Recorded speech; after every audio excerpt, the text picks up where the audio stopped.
Good Monday morning. Years ago, after my divorce, I remember sitting in my counselor, Ken Edwards' office, and he had given me a homework assignment to go write things I was angry about.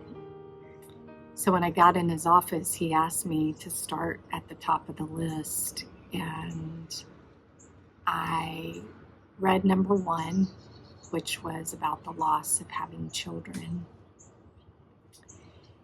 And I quit. I quit reading after that. I think I had about 50 things on my list. And I closed the piece of paper up, set it up. I couldn't talk because the emotion was so overwhelming. And I remember him asking me, what are you feeling? And once I could finally speak, I said, I'm afraid that if I start grieving, I'll never stop. And I really think that's one of the greatest misconceptions, lies of the enemy about grief. That if we really allow ourselves to grieve losses in our lives, things that need to be grieved, we won't ever stop grieving. It's going to swallow us whole. We're going to sink into depression. God knows where we'll go after that. And so for many, that kind of thwarts the grieving process. And I'm here in Tennessee, closing the sale of our home here. My brother's been taking up residence with my beautiful little nieces for the last few years, which has been a joy and delight for us. But we felt like it was time for this piece of our life to be closed. And so as I've been here this week, packing everything up, I've had much to grieve. Even this morning, I watched the yellow school bus, which I don't get to see in Georgia. I watched the yellow school bus come down the road, and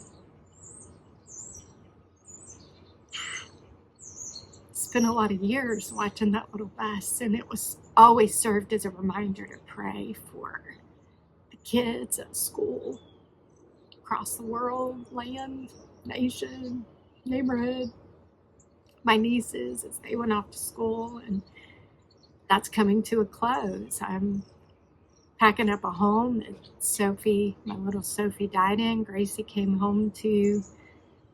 I'm packing up these antique twin beds I bought my very first year in my first marriage that I always thought my own babies would sleep in, and not knowing if they'll go in the attic for a season or if I'll give them away.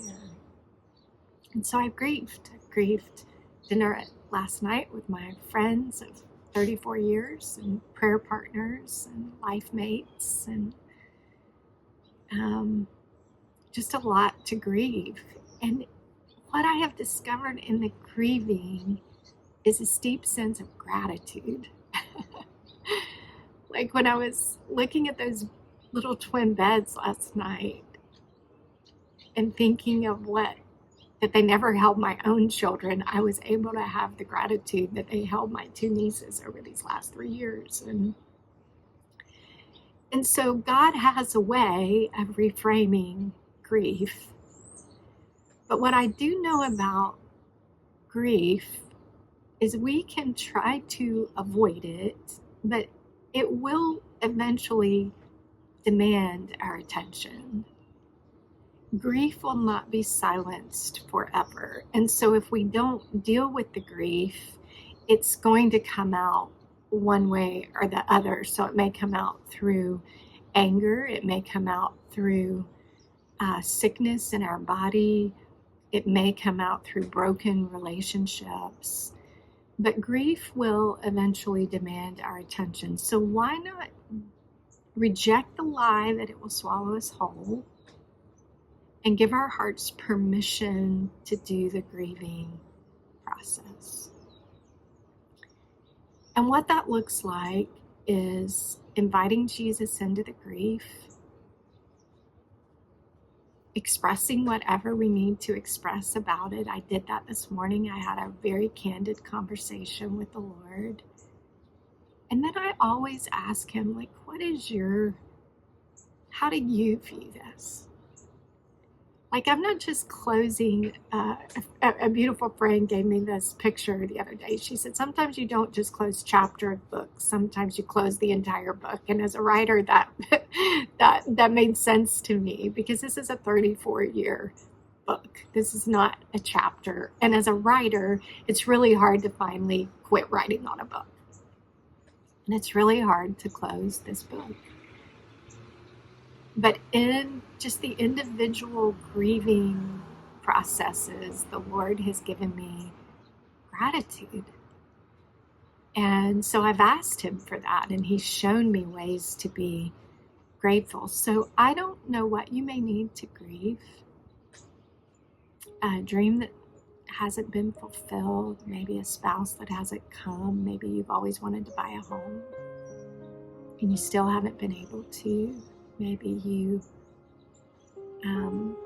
are living in a place you don't want to live. Maybe you've lost a relationship you want back. Maybe you lost your spouse through death or divorce, and the holidays are coming up and things are hard. Give yourself permission to grieve. Because if you don't, grief will demand your attention. And you'd much rather grieve with Jesus than have grief show up in an unexpected way. So, from my grieving heart to yours, I pray this serves as something helpful on this Monday morning. If your heart was encouraged today, please know that we have many other resources available for you. You can discover all of those at reclaiminghearts.org.